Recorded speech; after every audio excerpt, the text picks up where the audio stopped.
안녕하십니까. 새생명교회 수요일 저녁 말씀을 함께 나눕니다. 계속해서 지난 부활절 이후에 예수님의 제자들에 대해서 함께 말씀을 나눠보면서 은혜를 받고 있습니다. 예수님의 제자들을 살펴보는 이유는 뭐냐면 우리들도 저와 여러분들도 모두 예수님의 제자가 되고자 하는 그런 간절함과 소원이 있기 때문에 그렇습니다. 예수님을 믿는다고 하는 것은 새로운 삶으로 변화되는 것을 의미합니다. 기독교 말씀의 핵심, 그리고 성경에 나오는 핵심적인 주제는 사랑이기도 하지만 다른 하나는 변화입니다. 예수님 때문에 변화되는 겁니다. 하나님이 변화시키시는 겁니다. 하나님이 새로운 것을 만드시고 창조하시는 그런 하나님이시죠. 그래서 바울이 고백했듯이 이전 것은 지나갔으니 보라 새 것이 되었도다. 그래서 기독교의 복음의 핵심, 말씀의 능력은 변화에 있습니다. 지금도 여전히 세상 사람들은 변하지 않을 거라고 생각합니다. 당신의 기질이 변하지 않고, 당신의 성격이 변하지 않고, 당신의 운명이 변하지 않고, 당신의 팔자가 변하지 않는다고 생각합니다. 그래서 그냥 그대로 살다가 죽는 것이 인생이라고 얘기합니다. 그러나 성경에서는 분명히 이야기합니다. 인생은 새로워지고 달라지고 변화될 수 있다. 예수님의 제자 중에 그런 변화의 역사를 우리 가운데 가장 잘 드러내고 있는 한 제자가 있는데 그게 바로 오늘 우리가 살펴볼 제자입니다. 바로 야고보입니다. 우리가 함께 말씀을 읽습니다. 마가복음, 오늘 말씀 마가복음 1장 19절 20절 두 절 말씀 보겠습니다. 마가복음 1장 19절 그리고 20절 말씀입니다. 제가 봉독해 드립니다. 조금 더 가시다가 세베대의 아들 야고보와 그 형제 요한을 보시니 그들도 배에 있어 그물을 깁는데 곧 부르시니 그 아버지 세베대를 품꾼들과 함께 배에 버려두고 예수를 따라가니라. 아멘. 오늘 말씀은 예수님께서 제자들을 부르시는 장면인데 누구를 부르시냐면 오늘 성경에 있는 야고보와 요한을 부르시는 그런 장면입니다. 이 야고보라고 하는 사람은 오늘 성경에 나와 있듯이 누구의 아들이냐면 세베대라고 하는 사람의 아들입니다. 그리고 여러 형제가 있었는지 모르겠지만 성경에 나오는 형제는 요한입니다. 형제들 이름이 동시에 나올 때 항상 야고보와 요한, 오늘 성경에도 얘기하잖아. 세베대 아들 야고보와 요한 이렇게 부르는 걸로 봐서 이 야고보가 요한의 형이다 이렇게 우리가 쉽게 생각할 수 있습니다.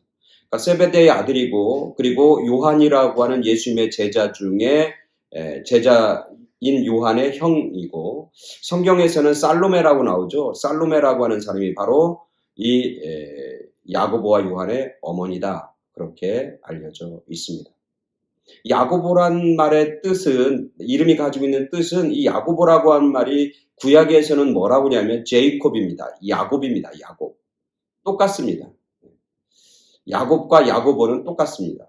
단어가 똑같고 의미가 똑같습니다. 여러분 아시는 것처럼 야곱이라고 하는 말의 뜻은 이름의 뜻은 뭐냐면 발꿈치를 잡은 자. 그러니까 이 야고보도 똑같습니다. 발꿈치를 잡은 자라고 하는 뜻을 가지고 있습니다. 또 하나 보면은 이 야고보는 초대교회 역사 속에서 최초로 순교한 사도 중에 한 사람입니다. 초대교회에서 가장 먼저 순교한 순교의 첫 번째 열매는 누구냐면 스데반이잖아요. 그리고 스데반 뒤를 이어서 예수님의 사도 중에 12사도 중에 가장 먼저 순교를 당한 순교의 첫 번째 사도가 바로 야고보라고 알려져 있습니다. 이 야고보의 삶을 보면 그의 변화를 알 수 있습니다. 오늘 성경에도 나와 있지만 야고보는 사실 인간적으로 세상적으로 굉장히 부유한 집안의 형편 가운데서 그가 성장했습니다. 오늘 우리가 읽은 본문에 보면 이렇게 얘기합니다. 20절에 보니까 예수님이 부르시니까 곧 부르시니 그 아버지 세베대를 품꾼들과 함께 배에 놔두고 배에 그냥 버려두고 예수를 따라가니라. 여기서 제가 관심 갖는 게 뭐냐면 아버지 세베대와 함께 있었던 품꾼들입니다. 즉 이 세베대의 가정, 이 야고보의 가정은 어부인데 단순한 어부가 아니라 요새로 얘기하면 큰 수산업을 하는 그런 집안이었다. 자기 자신의 배도 몇 척이 있고 그 배를 운행하기 위해서 필요한 품꾼들도 여럿을 거느리고 있는 그런 집안이 바로 세베데의 집안이었고 야고보와 요한의 집안이었다. 즉, 그 지역 어부들 중에서는 그래도 가장 잘 살고 그리고 경제적인 여유, 물질적인 풍요를 누리는 부자였다. 그렇게 우리가 쉽게 예상할 수 있습니다. 또 하나는 뭐냐면 이 사람이 굉장히 재정적인 능력이 있었다고 하는 건 뭐냐면 요한복음 15장에 보면 요한복음 18장 15절에 보면 예수님이 대제사장에게 이제 신문당하는 재판받기 위해서 대제사장의 뜰에 들어가는 장면이 나옵니다. 그때 베드로가 사랑하는 제자, 이 사랑하는 제자는 요한이라고 우리가 쉽게 얘기할 수 있는데 요한과 베드로가 제사장 뜰에 들어가는데 못 들어갑니다. 근데 이 요한이 대제사장을 알고 있습니다. 그래서 알아서 인사드리고 문안하고 그리고 이 요한이 대제사장한테 얘기해서 안뜰에 들어갈 수 있는 제사장 뜰에 들어갈 수 있는 그런 허락을 받습니다. 그래서 베드로와 요한이 대제사장의 안뜰에 들어가는 모습이 성경에 기록되어 있습니다. 즉 야고보와 요한의 집안과 대제사장의 집안과 서로 잘 알고 지내는 친분이 있는 관계였다고 하는 거예요. 요즘도 그렇지만 이 권력을 가진 사람과 또 경제적인 능력을 가지고 있는 사람들 늘 함께 손잡고 그리고 나아가게 되어 있는 거죠. 그 당시도 마찬가지라고 생각합니다. 그래서 이 대장하고 아는 집안 정도면 그 세베대와 세베대의 아들들이 누리는 경제적인 풍요와 경제적인 어떤 능력을 우리가 쉽게 짐작할 수 있습니다. 즉 야고보는 부유한 가정의 맏아들로 성장했습니다. 여러분, 부자가 예수님을 따르기가 쉽나요? 가난한 사람이 예수님의 제자가 되기가 쉽나요? 가난한 사람이 예수님의 제자, 예수님 믿기가 쉽습니다. 왜냐하면 예수님 믿는다고 하는 것은 자기가 가지고 있는 것을 내려놓아야 하기 때문에, 자기가 가지고 있는 것을 포기하기 때문에 그렇습니다. 가난한 사람이라고 하는 것은 내려놓고 포기할 게 별로 없습니다. 그래서 예수님을 따르고 예수님의 제자가 되기가 훨씬 쉽죠. 그러나 부자들은 자기가 내려놓고 그리고 포기할 것들이 많기 때문에 쉽지 않습니다.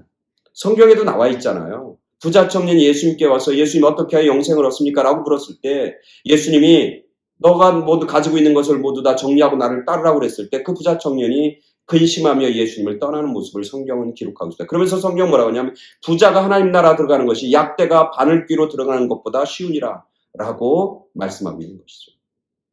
근데 오늘 성경을 보면 이 야고보는 그런 가정의 형편, 자기 어떤 삶의 풍요로움 그것들을 예수님을 위해서 다 포기하고 예수님의 제자로서 그의 인생을 마지막까지 순교할 때까지 그 길을 걸어갔던 그런 제자가 바로 야고보입니다.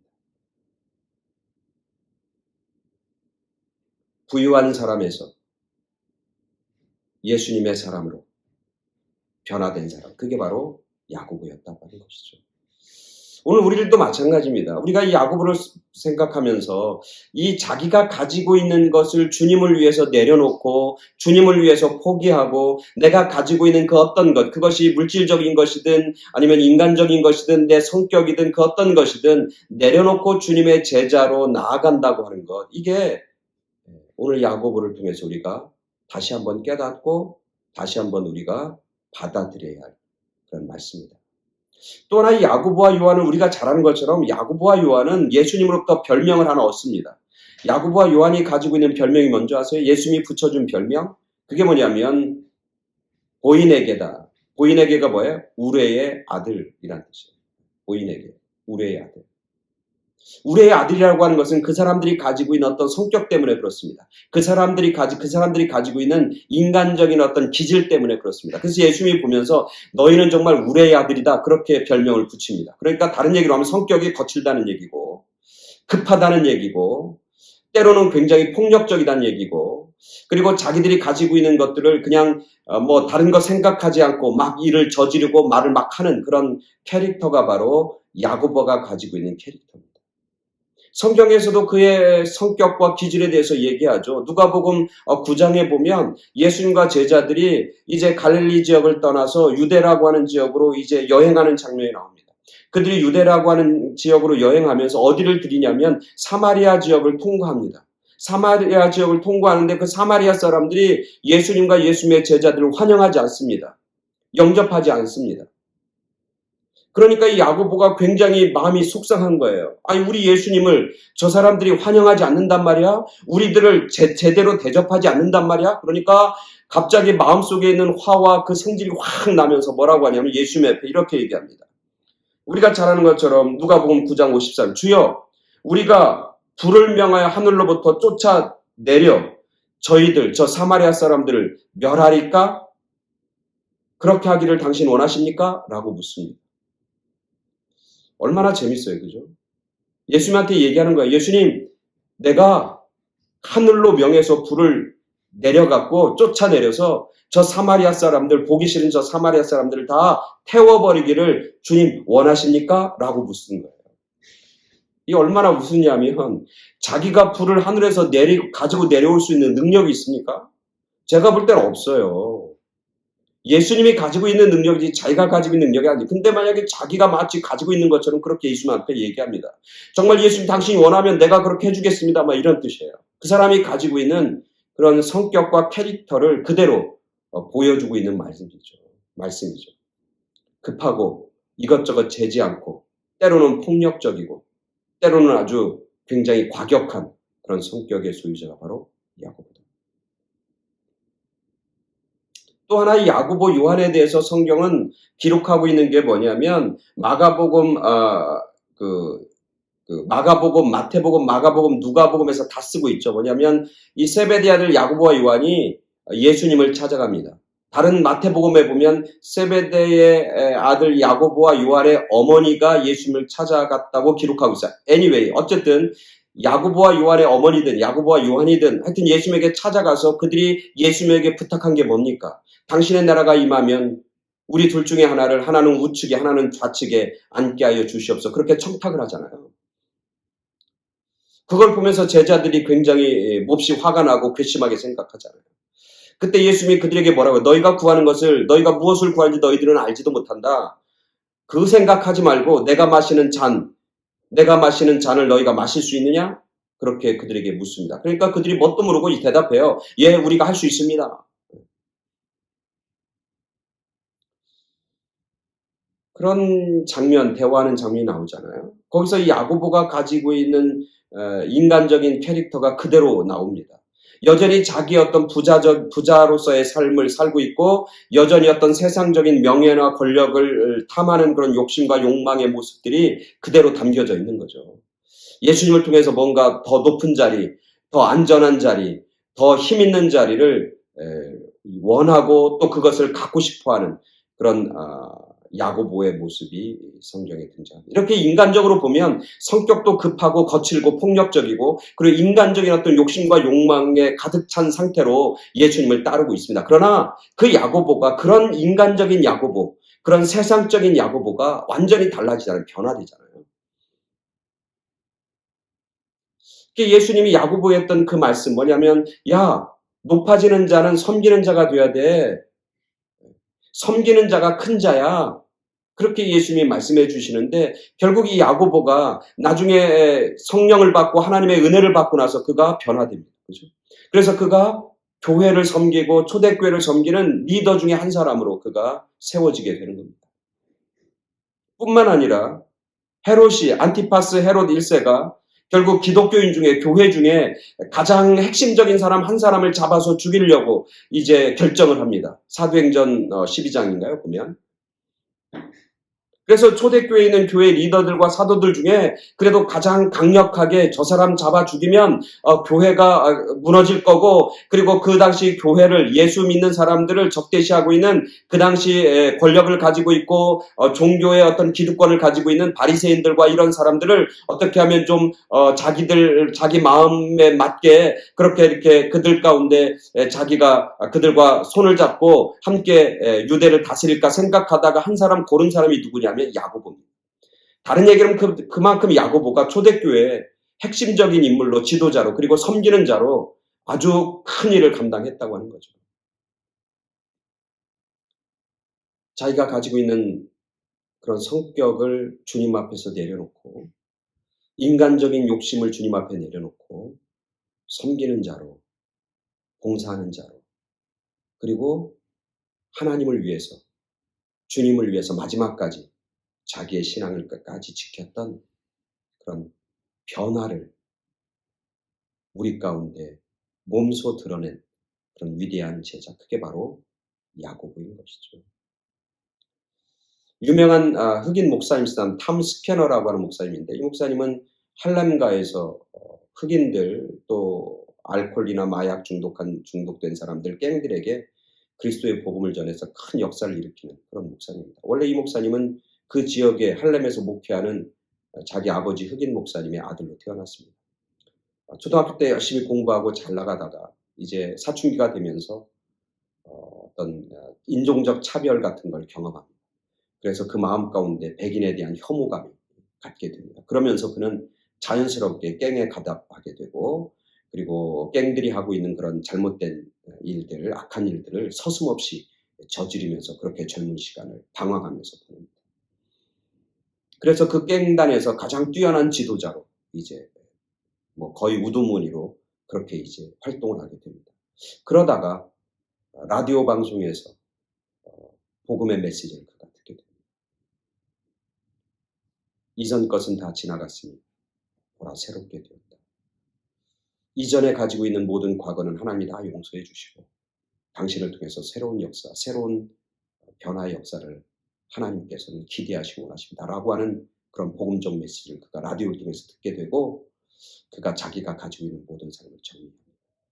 그래서 갱단에서 나오게 되고, 그리고 자기가 했던 그 모든 악한 일들을 다 끊고 내려놓고 지금은 자기와 똑같은 일들을 하고 있는, 그리고 자기와 똑같은 과거의 삶을 살고 있는 사람들에게 예수를 전하고 복음을 전하고 이제 그들을 그곳에서부터 건져내고 구원하는 구원의 전도자, 복음의 전도자로서의 큰 역사를 감당하는 탐 스캐너 목사님의 이야기를 듣게 됩니다.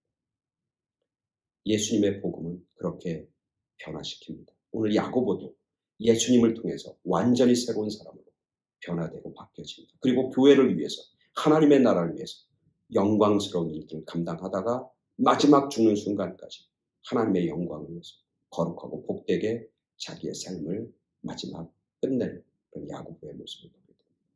오늘 저와 여러분 모두가 복음을 통해서, 예수님을 통해서 매일매일 새로워지고 매일매일 새롭게 변화시키고 새롭게 창조하실 그런 하나님의 창조의 능력과 은혜를 오늘도 저희들이 덧입니다. 그래서 매일 새로워지는 성도님 중에 난 예수 믿어도 그냥 내 스타일로 살 거야, 내 성질대로 살 거야, 이 성질 그냥 나 이 성질 이러니까 그냥 놔둬, 이런 얘기를 하는데 얼마나 믿음 없고 신앙 없고 하나님에 대한 신뢰를, 신실하신 하나님을 신뢰하지 않는 그런 언어인지 모릅니다. 변해야 됩니다. 바뀌어야 됩니다. 그게 바로 그리스도의 능력이고 말씀의 능력이고 창조주 하나님의 능력인 것이죠. 야고보처럼 저와 우리들, 여러분들이 새롭게 변화되는, 매일매일 새로워지는 그런 큰 은혜와 또 하나님의 변화의 역사를 체험하는 그런 저와 여러분 모두가 되길, 그 우리의 가정과 우리의 자녀와 이 땅이 되길 간절히 소원하고 축원합니다. 아멘. 감사합니다.